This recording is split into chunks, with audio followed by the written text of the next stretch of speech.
अपन political में नया पाठ शुरू करेंगे, पाठ 2, विविधता एवं भेदभाव। अब विविधता क्या है? जैसा कि हम यहाँ देखते हैं, हमारे देश में अनेक धर्मों के, जातियों के लोग रहते हैं, अलग अलग बोली होती है, तो वो हमें विविधता के रूप में हम उसे देखते हैं कि हमारा भारत विविधताओं वाला देश है। भेदभाव, जब हम किसी में भेदभाव, जैसे लड़के लड़कियों में भेदभाव करते हैं और ऊंची जातियों में भेदभाव करते हैं, तो वो भेदभाव कहलाता है। शुरू करते हैं, हम क्या है और कैसे हैं। यह कई चीज़ों पर निर्भर करता है। हम कैसे रहते हैं, कौन सी भाषाएं बोलते हैं, क्या खाते हैं, क्या पहनते हैं, कौन से खेल खेलते हैं और कौन से उत्सव मनाते हैं, इन सब पर हमारे रहने की जगह की भूगोल और उसके इतिहास का असर पड़ता है कि हम कैसे रहते हैं, कौन सी भाषाएं बोलते हैं, क्या खाते हैं, क्या पहनते हैं, क्या खेलते हैं, कौन कौन से त्यौहार मनाते हैं। तो वो सारा इन सब पर किसका असर पड़ता है? हमारी जलवायु का। हम जिस जगह पर रहेंगे, हमारा जैसा पुराना इतिहास होगा, तो हम उसी के अनुसार व्यवहार करेंगे। अगर आप संक्षेप में ही निम्नलिखित बिंदुओं पर ध्यान दें, तो भी यह अंदाज़ा लग जाएगा कि भारत कितनी विविधताओं वाला देश है। मतलब हमारे भारत में अलग अलग भाषाएं बोली जाती है, अलग अलग तरह का खान पान है, रहन सहन है, अलग अलग तरह के त्यौहार मनाए जाते हैं, उत्सव मनाए जाते हैं, है ना। तो हम कह सकते हैं कि हमारा भारत एक विविधताओं वाला देश है। संसार में 8 मुख्य धर्म हैं। भारत में उन 8 धर्म के अनुयायी यानी मानने वाले रहते हैं। यहाँ 1600 से ज़्यादा भाषाएं बोली जाती है और लोगों की मातृभाषाएं हैं। यहाँ 100 से अधिक तरह के नृत्य किए जाते हैं।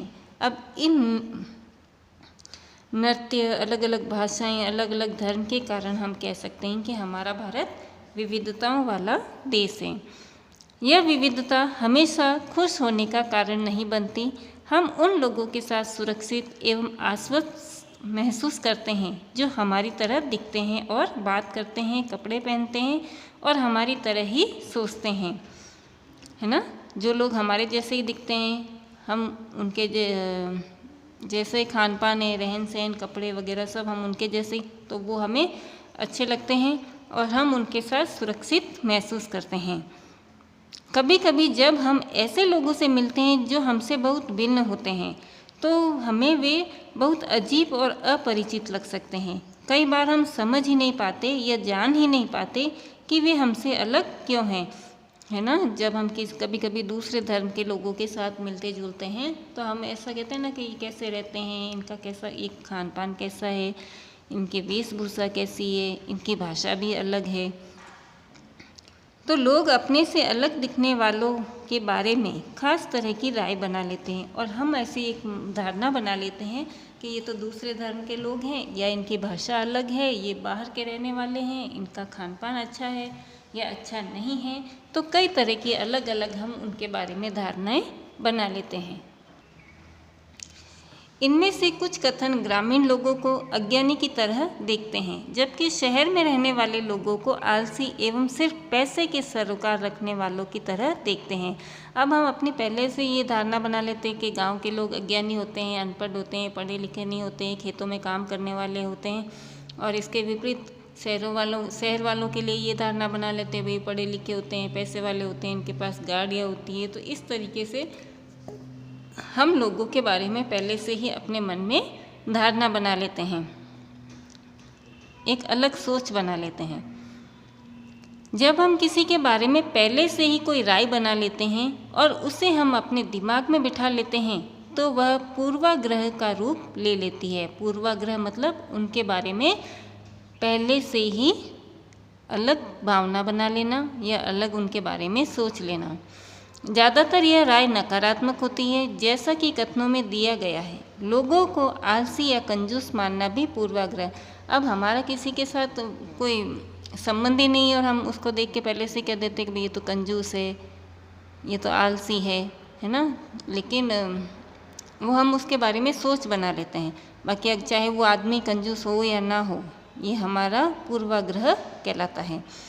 जब हम ये सोचने लगते हैं कि किसी काम को करने का कोई एक तरीका ही सबसे अच्छा और सही है, जब हम सोच लेते हैं कि नहीं यही तरीका एकदम सही है, इसी से काम अच्छा होगा, तो हम अक्सर दूसरों की इज्जत नहीं कर पाते। फिर हमें कोई दूसरा तरीका बताए तो भी हमें वो अच्छा नहीं लगेगा कि नहीं ये सही नहीं है, यही तरीका मेरे को जो ये समझ में आ रहा है यही अच्छा है।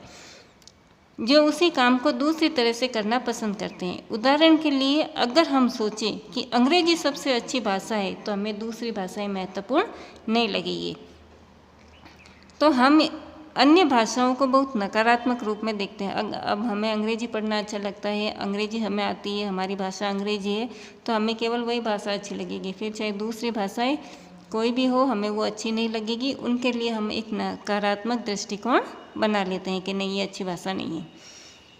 परिणाम स्वरूप हम उन लोगों की शायद इज्जत नहीं कर पाएंगे जो अंग्रेजी के अलावा अन्य भाषाएं भी बोलते हैं।